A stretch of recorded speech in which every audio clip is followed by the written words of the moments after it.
दोस्तों, एक कुत्ते ने यमराज को सुनाई मनुष्य के जीवन की कड़वी सच्चाई, जिसे सुनकर आप भी चौंक जाएंगे। इस प्राचीन कथा में हम आपको बताएंगे कि कैसे एक कुत्ता यमलोक पहुंच जाता है और यमराज से शर्त लगता है और यमराज उस शर्त में कुत्ते से हार जाते हैं और फिर यमलोक के सारे नियम यमराज को बदलने पड़ते हैं। इस कथा में हम जानेंगे भगवान विष्णु ने यमराज को मनुष्य जीवन के संबंध में कौन सा महत्वपूर्ण ज्ञान दिया है। तो चलिए दोस्तों, आपका समय बर्बाद न करके कथा को शुरुआत करते हैं। दोस्तों, प्राचीन काल एक नगर में एक मशहूर राजा रहता था। उस राजा के पास एक कुत्ता रहता है। वह राजा बहुत लालची और कपटी स्वभाव का होता है, किंतु वह भगवान विष्णु का परम भक्त होता है। वह हमेशा अपने इष्ट देव भगवान विष्णु की पूजा आराधना करता रहता था। फिर एक दिन उस राजा की भक्ति से प्रसन्न होकर भगवान विष्णु उससे मिलने के लिए पधारते हैं और उसे दर्शन देते हैं और कहते हैं कि मैं तुम्हारी भक्ति से अत्यधिक प्रसन्न हूं।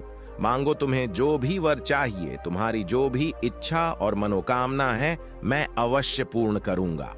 वह राजा भगवान विष्णु से कहता है, हे प्रभु, मैं आपके दर्शन करके धन्य हुआ।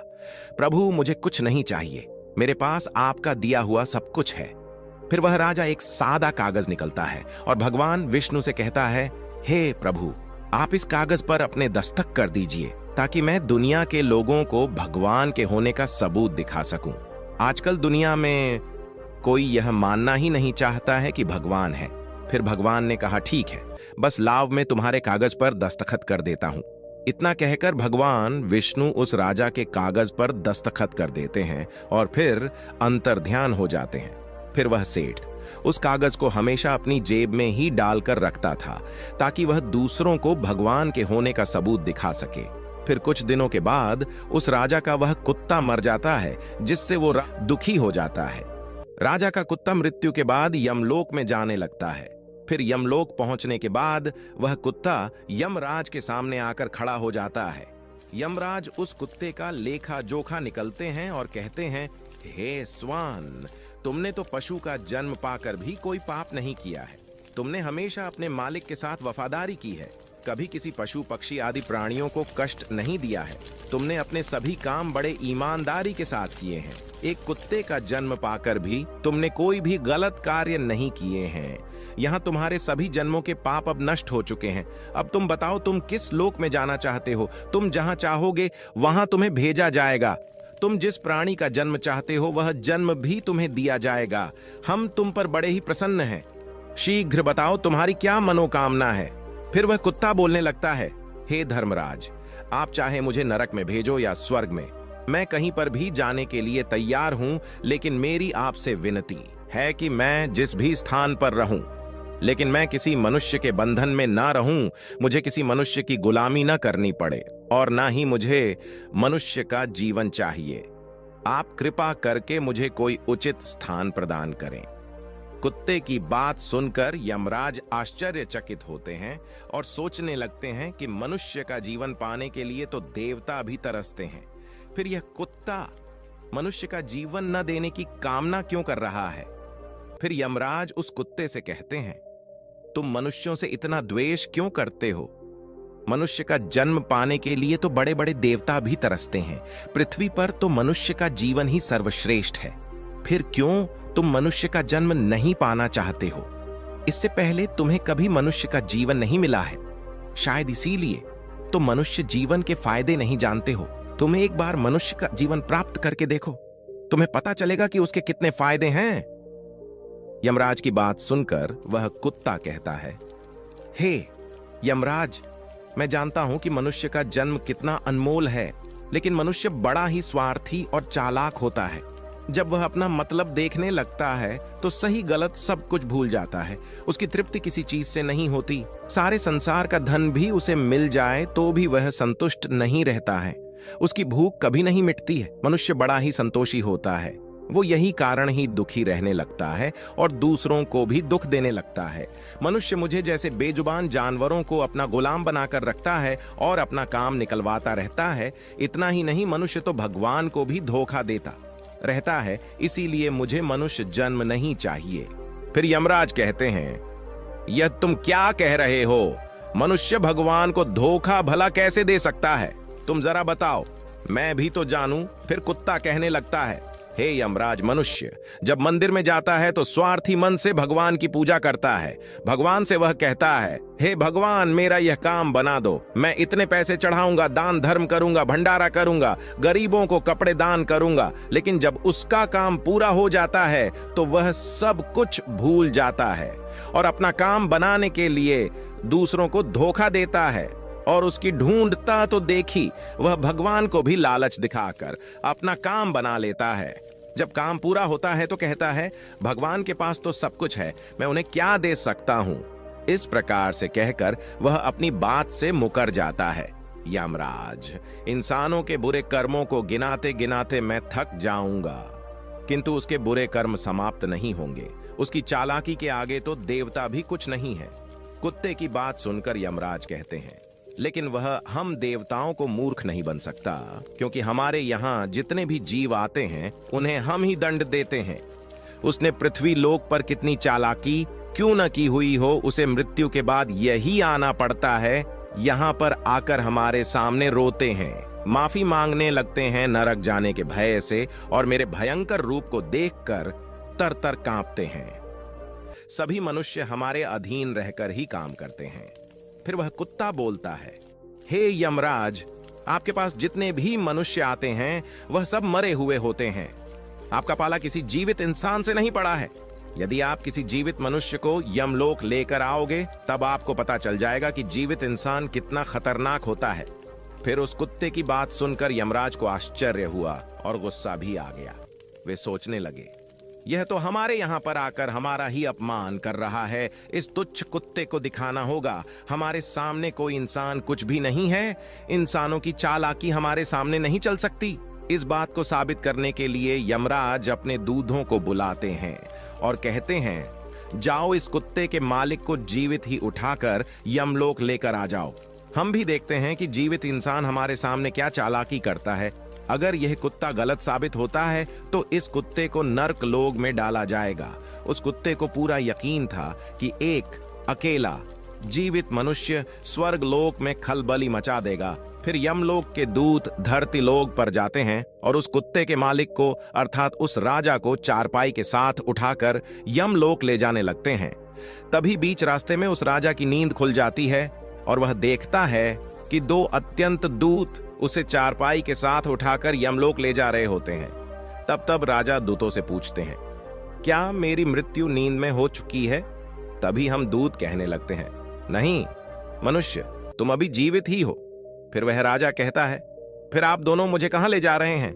मैंने कौन सा पाप किया है? फिर वह दूत राजा को सारी कहानी बता देते हैं और कहते हैं, तुम्हारे कुत्ते ने यमराज से कहा है कि जीवित मनुष्य बहुत चालाक होता है, इसीलिए इस बात का परीक्षण करने के लिए यमराज ने आपको जीवित ही यमलोक लाने के लिए कहा है। तभी उस राजा को पूरी बात समझ में आ जाती है और वह कुछ देर तक सोचने लगता है और फिर तुरंत उसकी जेब में रखा हुआ वह कागज निकलता है जिस पर भगवान विष्णु ने दस्तखत किए हुए होते हैं। वह उस कागज पर कुछ लिख देता है और फिर से कागज को अपनी जेब में रख लेता है। यमदूत उस राजा को लेकर यमराज के दरबार में उपस्थित हो जाते हैं तो उस राजा को देखते ही यमराज जोर जोर से हंसने लगते हैं और मनुष्य भला मेरा क्या बिगाड़ पाएगा। फिर वह राजा जाकर यमराज के सामने खड़ा हो जाता है और अपनी जेब से वह कागज निकालकर यमराज को देता है। जब यमराज उस कागज को खोलकर पढ़ने लगते हैं तो वह तुरंत ही सिंहासन से उठकर खड़े हो जाते हैं और उस राजा को सिंहासन पर बिठाकर खुद उसके स्थान पर खड़े हो जाते हैं, जिसे देखकर यमराज के सभी दूत चौंक जाते हैं। सोचने लगते हैं, यमराज ये क्या कर रहे हैं? एक मानव को अपने सिंहासन पर बिठा रहे हैं। ये जरूर कोई पहुंचा हुआ इंसान लगता है। वह राजा अभियानपुरी का राजा बन जाता है। यमराज भी अभी उसका आदेश मानने के लिए विवश हो जाते हैं। फिर वह राजा सिंहासन पर बैठते ही यमलोक के सभी कानून बदल देता है और यमराज से ही यमलोक का दरवाजा बंद कर देता है। फिर वह राजा सोचने लगता है, जब मैं मर जाऊंगा तो मुझे भी यहां पर आना पड़ेगा और मेरे पाप कर्मों के कारण मुझे भी नरक में डाला जाएगा। इसीलिए उस राजा ने नरक में पड़े सभी प्राणियों को स्वर्ग में डालने का आदेश दे देते हैं और नरक का द्वार हमेशा के लिए बंद बंद करवा देते हैं। और फिर सभी यमदूतों को आदेश देते हैं कि आज के बाद किसी भी प्राणी को नरक में नहीं डाला जाएगा, सभी प्राणियों को स्वर्ग में ही भेजा जाए। राजा के इस आदेश को सुनकर स्वर्ग लोक में खलबली मच गई। सभी देवता हैरान हो गए, लेकिन वह कर भी क्या सकते थे? आदेश यमलोक के राजा ने दिया था, इसीलिए चुपचाप सभी उसका पालन करने लगे। स्वर्गलोक का संतुलन पूरी तरह से बिगड़ गया। धीरे धीरे स्वर्गलोक में जीवों की भीड़ बढ़ने लगी, जिनकी सेवा करके स्वर्गलोक के कर्मचारी और अप्सराएं परेशान होने लगे और सोचने लगे इतने सारे जीवन की सेवा कैसे कर पाएंगे। उधर वह कुत्ता सोचने लगा, यमराज को जीवित मनुष्य को यमलोक में लाना कितना महंगा पड़ गया। राजा ने सब कुछ बदल दिया है, आखिर ऐसा कैसे हुआ? फिर वह कुत्ता अपने राजा के पास गया और पूछने लगा, राजा जी, आपने यह सब कैसे किया? अब तो आप यमलोक के राजा बन गए हैं, अब मैं सारे जीवन आपका दास बनकर रहूंगा। कृपया आप मुझे बताइए कि आपने यह सब कैसे किया। तब उस राजा ने धीरे से उस कुत्ते के कान में कहा, जब मुझे पता चला कि मुझे जीवित ही यमलोक ले जाया जा रहा है, तो मैं भगवान विष्णु के दस्तक किए हुए कागज पर यह लिख दिया कि जिस जीवित मनुष्य को यमराज यमलोक बुला रहे हैं, उसे यमलोक का राजा बना दिया जाए। यही मेरा आदेश है। उस कागज पर भगवान विष्णु के दस्तखत देखकर यमराज को लगा कि यह भगवान विष्णु का ही आदेश है, तो उन्होंने बिना विचार किए ही मुझे यमलोक का राजा बना दिया। राजा की बात सुनकर वह कुत्ता बहुत खुश हुआ और सोचने लगा, इंसानी दिमाग चाहे जहां भी रहे, खुरापात इधर उधर तो करते रहते हैं। फिर ऐसा हाल देखकर सभी देवता भगवान विष्णु से मिलने के लिए बैकुंठ चले गए और उन्हें सारी बात बता दी। देवताओं की सहायता करने के लिए भगवान विष्णु तुरंत ही यमपुरी में आ गए, तो उन्होंने देखा कि यमराज यमलोक के द्वार पर पहरा दे रहे हैं। फिर यमराज के सिंहासन पर कौन बैठा है? भगवान विष्णु को देखते ही यमराज उनसे प्रार्थना करने लगे और कहने लगे, हे प्रभु, आपकी यह लीला बड़ी ही विचित्र है। धरती के एक साधारण मनुष्य को आपने यमलोक का राजा बना दिया और मुझे पहरेदार भगवान विष्णु यमराज से कहते हैं कि मैं नहीं किया है। यह तो मनुष्य के चालक दिमाग का कमाल है। यदि तुम जीवित मनुष्य को यमलोक लेकर आओगे तो यही होगा। इसीलिए मैंने मृत्यु के बाद ही मनुष्य को यमलोक लाने का आदेश दिया था, ताकि मनुष्य के सभी दोष और स्वभाव शरीर के साथ नष्ट हो जाए और केवल उसकी आत्मा ही यमलोक में प्रस्थान करे। किंतु आप तो एक जीते जागते मनुष्य को ही यमलोक उठाकर लाए हो। तब वह राजा भगवान विष्णु से कहता है, हे प्रभु, मुझे क्षमा करो। मैं अपने कुत्ते को नरक में जाने से बचने के लिए और मनुष्य की बुद्धि का बाल दिखाने के लिए ही ऐसा किया है। मैं आपके द्वारा दिए गए वरदान का दुरुपयोग नहीं करना चाहता था। हे प्रभु, मैं आपके दर्शन करके धन्य हो गया। अब मुझे किसी चीज की अभिलाषा नहीं है। फिर भगवान विष्णु मुस्कुराए और उन्होंने उस राजा को क्षमा कर दिया। फिर वह राजा धरती लोक पर लौट गया। भगवान विष्णु ने भी यमराज को फिर से यमलोक की गद्दी पर बिठा दिया और भगवान विष्णु भी वैकुंठ धाम लौट गए।